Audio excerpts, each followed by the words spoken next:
Teman-teman, pada edisi 54 ini, Yakub dihadapkan pada situasi yang serba salah. Esau muncul di depan mata, masalah lama kini muncul sebagai masalah yang baru. Ya, Esau yang dia hindari selama 20 tahun ini sekarang ada di depan mata. Yakub menjadi sangat takut luar biasa.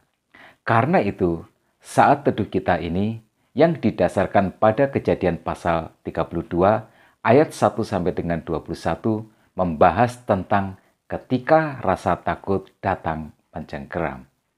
Dalam ayat yang pertama dikatakan, Yakub melanjutkan perjalanannya, lalu bertemulah malaikat-malaikat Allah dengan dia.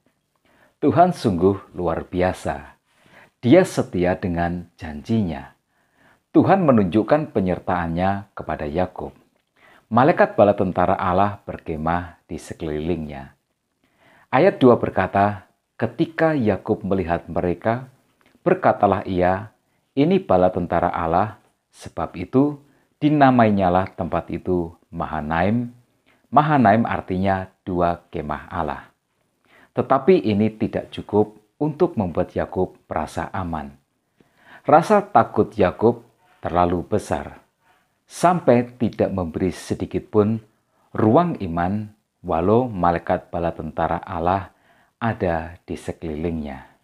Rasa takut itu begitu mencengkeram, membuat Yakub mengesampingkan iman dan bereaksi secara spontan, membuat rencananya sendiri melakukan tindakan penyelamatan.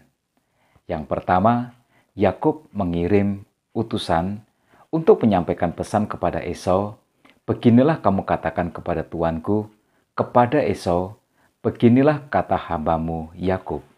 Aku telah tinggal pada Laban sebagai orang asing dan diam di situ selama ini. Aku telah mempunyai lembu sapi, keledai, dan kambing domba, budak laki-laki dan perempuan, dan aku menyuruh memberitahukan hal ini kepada tuanku, supaya aku mendapat kasih-Mu. Ya, Yakub mengirim utusan. Dia ingin melihat reaksi Esau, tetapi malang bagi Yakub, utusannya datang dengan laporan yang semakin membuatnya ketakutan. Kata mereka, kami telah sampai kepada kakakmu, kepada Esau, dan ia pun sedang di jalan menemui engkau diiringi oleh 400 orang. Yakub takut bukan kepalang. Sampai dia merasa sesak hati, dia segera beralih kepada rencana yang kedua. Dia bagi rombongannya menjadi dua, pikirnya, jika Esau datang menyerang pasukan yang satu, sehingga terpukul kalah, maka pasukan yang tinggal akan terluput. Yakub tidak melihat adanya jalan keluar. Yang bisa dia lakukan hanyalah meminimalkan kurban. Yakub tak ingat bahwa malaikat Tuhan berkemah tak jauh darinya. Merasa tak lagi ada jalan keluar, Yakub berdoa, memohon belas kasihan Tuhan. Katanya, ya Allah, nenekku Abraham dan Allah ayahku Ishak, ya Tuhan, yang telah berfirman kepadaku, pulanglah ke negerimu serta kepada sanak saudaramu, dan aku akan berbuat baik kepadamu, sekali-kali aku tidak layak untuk menerima segala kasih dan kesetiaan yang engkau tunjukkan kepada hambamu ini, sebab aku membawa hanya tongkatku ini, waktu aku menyeberangi sungai Yordan ini, tetapi sekarang telah menjadi dua pasukan. Lepaskanlah kiranya aku dari tangan kakakku, dari tangan Esau, sebab aku takut kepadanya. Jangan-jangan ia datang membunuh aku, juga ibu-ibu dengan anak-anaknya. Bukankah engkau telah berfirman, tentu aku akan berbuat baik kepadamu dan menjadikan keturunanmu sebagai pasir di laut yang karena banyaknya tak dapat dihitung. Yakub berdoa, sesuatu yang tak pernah atau sangat jarang dia lakukan. Tetapi 20 tahun sekolah Tuhan di Haran telah mengubah Yakub. Yakub kemudian mengambil persembahan untuk Esau, 200 kambing betina dan 20 kambing jantan, 200 domba betina dan 20 domba jantan, 30 unta yang sedang menyusui beserta anak-anaknya, 40 lembu betina dan 10 lembu jantan, 20 keledai betina dan 10 keledai jantan. Pikirnya, baiklah aku mendamaikan hatinya dengan persembahan yang diantarkan lebih dahulu, kemudian barulah aku akan melihat mukanya, supaya ia akan menerima aku dengan baik. Apa yang bisa kita pelajari dari kisah ini?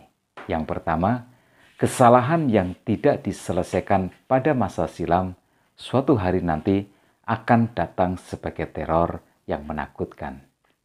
Ancaman pembunuhan yang dilakukan Esau 20 tahun yang lalu kini menghantui Yakub. Seperti yang saya sampaikan di saat teduh yang lalu, kita bisa lari dari orang-orang yang menjadi korban dosa kita, tetapi kita tidak bisa lari dari konsekuensi dosa kita.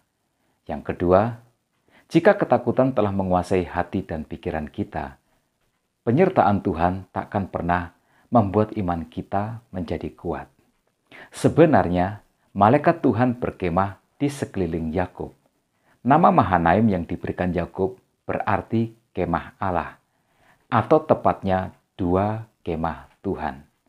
Jangankan 400 pasukan, sebanyak apapun pasukan lawan, jika Tuhan beserta dengan kita, takkan ada yang dapat menyentuh kita. Tetapi rasa takut Yakub begitu besar, sampai penyertaan Tuhan tak lagi dilihatnya sebagai jaminan Tuhan.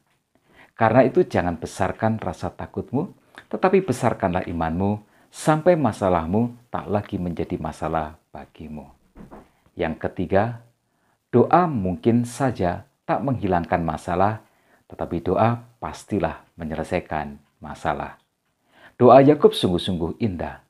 Dia mengingat janji Tuhan, dia juga memohon belas kasihan Tuhan, tetapi itu sama sekali tak menghentikan langkah Esau untuk mendatanginya. Tetapi di pasal selanjutnya, ketika Esau benar-benar datang, Tuhan telah mengubah hatinya. Esau memeluknya sebagai seorang saudara. Apa yang bisa kita petik sebagai inspirasi dan juga motivasi? Ketika ketakutan datang mencengkeram, belajarlah untuk percaya dan berserah kepada Tuhan. Jangan biarkan rasa takutmu melumpuhkan imanmu, tetapi lumpuhkanlah rasa takutmu dengan imanmu. Ayo tetap semangat menjalani hidup ini. Ingat bahwa Tuhan selalu